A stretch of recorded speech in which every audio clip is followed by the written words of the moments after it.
हरे कृष्ण कृष्ण कृष्ण हरे हरे, हरे राम राम राम हरे हरे, हरे कृष्ण कृष्ण कृष्ण हरे हरे, हरे राम राम राम हरे हरे, हरे कृष्ण कृष्ण कृष्ण हरे हरे, हरे राम আচ্ছা, राम हरे हरे। আপনারা যেহেতু ভগবান ভগবান করেন, ভগবান কি আদেও আছে? ভগবানকে দেখেছেন কখনো? ভালোই প্রশ্ন করেছেন। তা আপনার কি মনে হয়? আমি তো বিশ্বাস করি না ভগবান আছে। কেননা বিজ্ঞান বলে সমস্ত সৃষ্টি এমনিতেই হয়েছে বিস্ফোরণের কারণে, আর পৃথিবীও আপনা আপনি চলছে। তাহলে এখানে ভগবানের ভূমিকাটা কোথায়? তাই কি? তাহলে বলুন তো, আমরা যে ট্রেনে চেপে যাচ্ছি, এই ট্রেনটি কিভাবে তৈরি হলো? কেন? কারখানাতে বিজ্ঞানীরা ও শ্রমিকেরা বানিয়েছে। ও মা, কেন? বিজ্ঞানীদের কেন এই ট্রেনটি বানাতে হবে?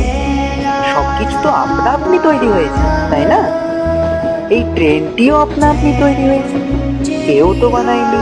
এটা কি করে সম্ভব? ট্রেন তো কেউ না কেউ বানিয়েছে। কেউ না বানালে ট্রেন তো তৈরি হতো না। আপনি কি মজা করছেন আমার সাথে? হা হা হা হা। ভালোই বলেছেন, আমি মজাই করছি। কিন্তু স্যার, এই সামান্য ট্রেনটি যদি আপনা আপনি তৈরি হতে না পারে, তাহলে মহাবিশ্ব ব্রহ্মাণ্ড, পৃথিবী, চন্দ্র, সূর্য কি করে আপনা আপনি সৃষ্টি হতে পারে? কৃপা করে বলবেন কি? আর আপনি একজন শিক্ষিত মানুষ হয়ে এটা কিভাবে বিশ্বাস করেন? আর এই ট্রেনটি তো এমনিতেই চলছে আপনা আপনি, তাই তো? তা কখনো সম্ভব নয়। অবশ্যই কোনো ব্যক্তি চালাচ্ছেন।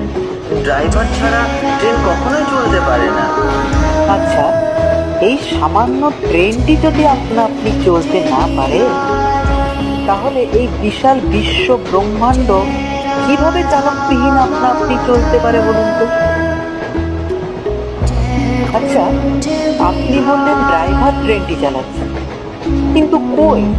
আমি তো ড্রাইভারকে দেখতে পাচ্ছি না। তাহলে কি ড্রাইভার বলে কিছু নেই ট্রেনে? আপনি যে কি বলেন! ড্রাইভারকে এখান থেকে কিভাবে দেখবেন? ড্রাইভার তো ইঞ্জিনের কামরায়। তাকে দেখতে হলে ট্রেন থেকে নেমে ইঞ্জিনের কাছে যেতে হবে। তারপর ড্রাইভার যদি দরজা খুলে তবে তাকে দেখা যাবে। মহাশয়, সাধারণ এই ট্রেনের ড্রাইভারকে দেখতে হলে সিট থেকে উঠে, ট্রেন থেকে নেমে, পায়ে হেঁটে ইঞ্জিনের কাছে যেতে হবে।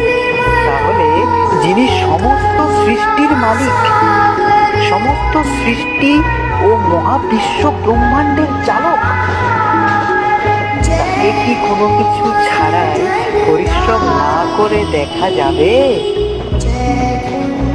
করুণার সাগর পরমেশ্বর ভগবানকে দেখতে হলে তাকে দেখার যোগ্য হতে হবে।